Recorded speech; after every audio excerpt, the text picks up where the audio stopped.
people don't know, unlike the African American community, with notable exceptions, the Latino community is an incredibly diverse community with incredibly different attitudes about different things. Really, Democrats, of all the centrist whack candidates you may have watched during the debates, during the primary, this is the best you have to offer? This is the best you have to offer? Believe this is the best you have to offer?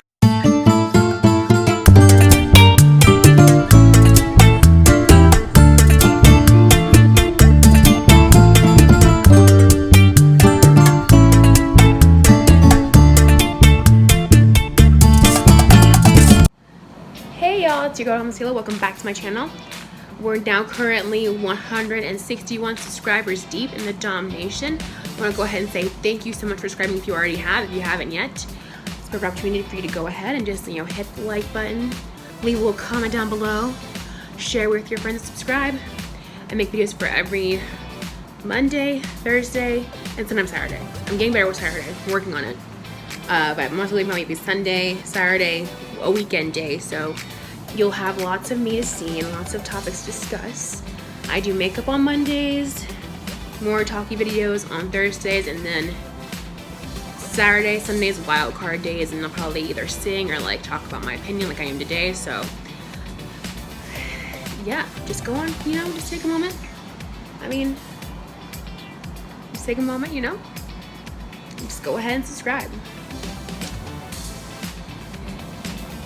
So there is another video that's going viral of Joe Biden, the presumptive Democratic nominee for president of 2020 election. Which I'm just of all the establishment candidates, they picked the one who has the worst memory and the worst track record, the worst. I can link the article down below talking about how Obama helped sway it in his favor. Obama literally told Beto and Buttigieg to drop out, then everyone else kind of followed suit to consolidate the centrist vote towards Joe Biden. I can link the article from the New York Times down below.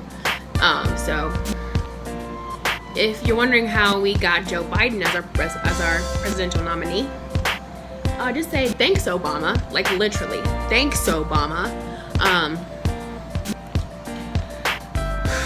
Okay, but we have to bring it back to what he did now, because he, again, every week or so, or every other week or so, he has a new gaffe or something else he said that was off the wall, and everyone's just oh my gosh, both Donald Trump and Joe Biden are your weird, touchy uncle that you never want anyone to meet because they say the most off the wall stuff, they have no home training, you're just constant face palms.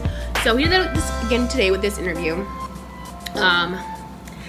I love how somehow African American people were dragged into it, even though we weren't the topic of discussion. But again, I think, most people, they're just general anti-blackness in our society, so most people will just take a moment to bash us whenever they have a minute to, just that's cool. That's cool.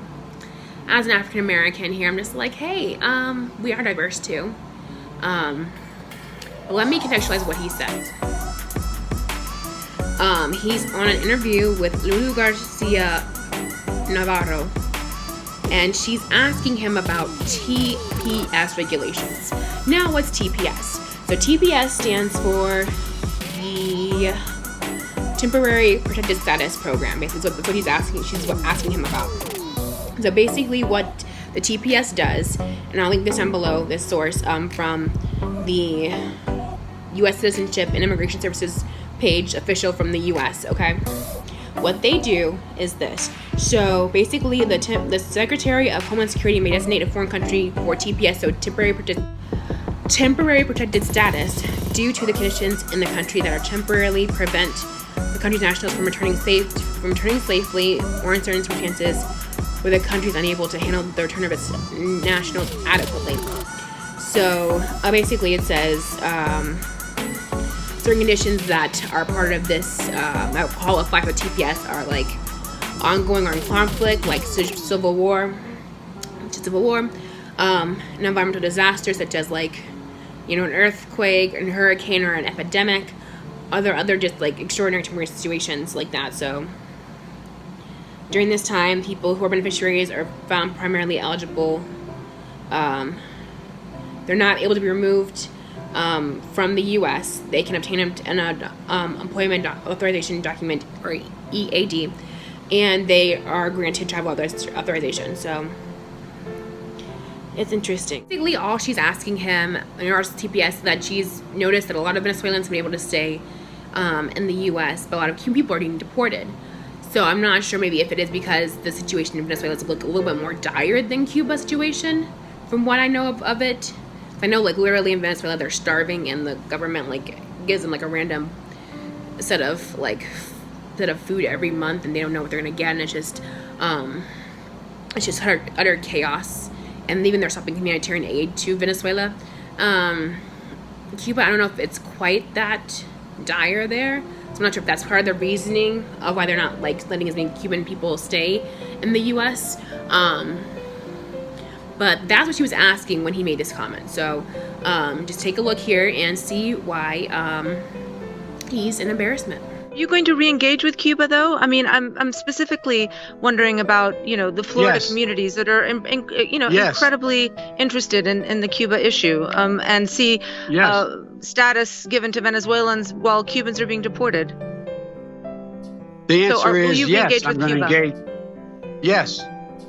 Yes. And by the way, what you all know, but most people don't know, unlike the African American community, with notable exceptions, the Latino community is an incredibly diverse community with incredibly different attitudes about different things. You go to Florida, you find a very different attitude about immigration in certain places than you do when you're in Arizona. So it's a very diverse community. Just the cringe lord. Who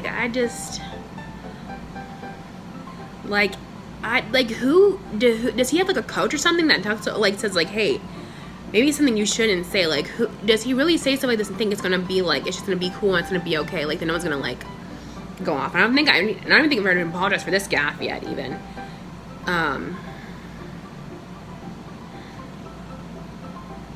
He's just stress-inducing. He really is. So I can't claim being a Democrat anymore. Like, honestly, like, I can't claim this. Like, I'm defending this man. Like, I'm not. These people come in all shades, colors. Like, so they're people that are white, black, mixture, you know, mestizo, or mixture of that, like, you know, white and indigenous, Arab, Asian. So keep that in mind as I'm saying this. So I looked it up. So I believe Cuba's black population is around 11%. And then Venezuela is around 3% of people who are considered like fully black, themselves Afro-Latinos in those countries. So I'm not sure if, I don't know if that's maybe where he got the connection of like black communities, but like in a sense too, like they're part of our community as well. Like I feel like you have to realize that being Latinx and being African American, like this is a very layered existence. Like, you know, Latinx people, a lot of people that were indigenous were already there. Spanish came, colonized them, made them learn Spanish, Catholicism, and all of that, and then also brought African slaves to and they made a whole new culture of their own. And then for us, African Americans, you know, we were brought by England from Africa to the U.S. to develop our names and our culture, and taught to made to learn English enough to talk, but not enough to read and write. And then also we just formed our own dialect called Ebonics or African American vernacular. So we're both cultures that are very diverse because, you know, our cultures are the layered existence of the residue of colonialism, honestly. And to say well, it's also too that no one exists in a bubble. Like I don't exist in just a primarily just black bubble of life. Like, you interact in the world with different people from all different racial groups and then from all different parts of the world. Like I don't know if he just thinks I don't know if there's no blood quota for any of these groups for being Latinx or for being African American or being black. People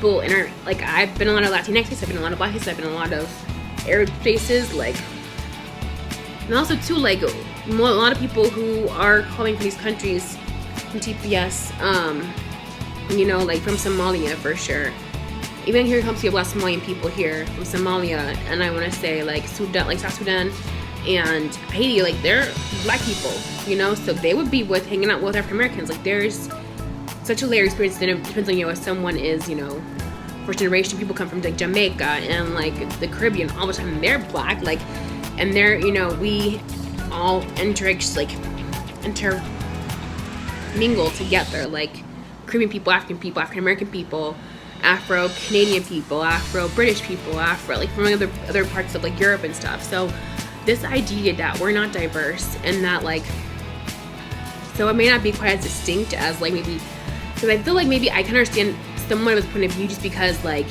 you do notice like there's a kind of some distinct culture centers for Latinx people. So like you have New York, which is mostly Caribbean people in general.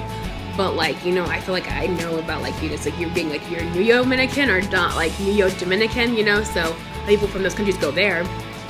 And I don't know, I've never really heard like a clear immigrant like status about, I mean, probably because like most Puerto Rican people, they're actually citizens already, so like they're not quite as worried about immigration. But I think they still talk about how they do face discrimination because a lot of American people, not U.S. American people, don't realize that Puerto Rico is part of this country, but that's not on me.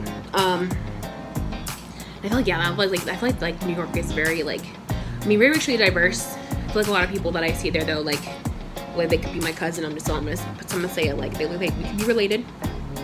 So and then like the southwest of the U.S., like Arizona, New Mexico, Texas, California, is more so populated by mostly, not all people, but mostly people from like Central America, like Mexico, El Salvador, Honduras, Guatemala, like from those countries that are right there by that border.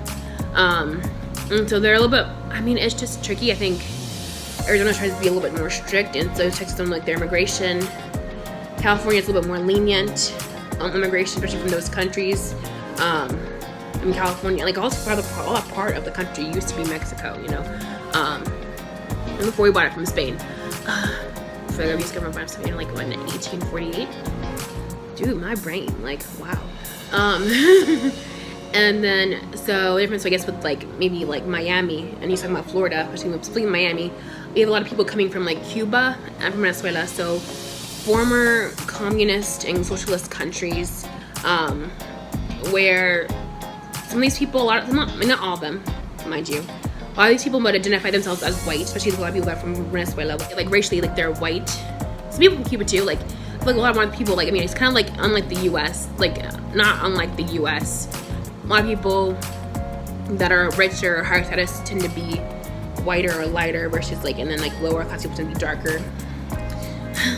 Me, resident poor girl for ya, but yeah, so you'd have a lot of people coming from Venezuela and Cuba that are already more right-wing in their thinking, just because of what they've endured back in their home country. So different philosophy, because they are a little bit more right-wing than I want to say the rest of like other Latinx communities, and because of, you know, the situation back in their home country. So just because I feel like, I mean, because there are black communists, there are black conservatives. We're not all necessarily Democrats. Like, I'm not a Democrat myself, I'm African American.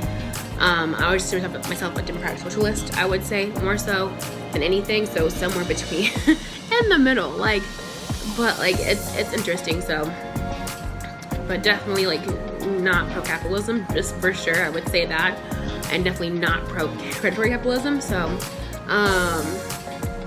yeah, I mean, I just don't.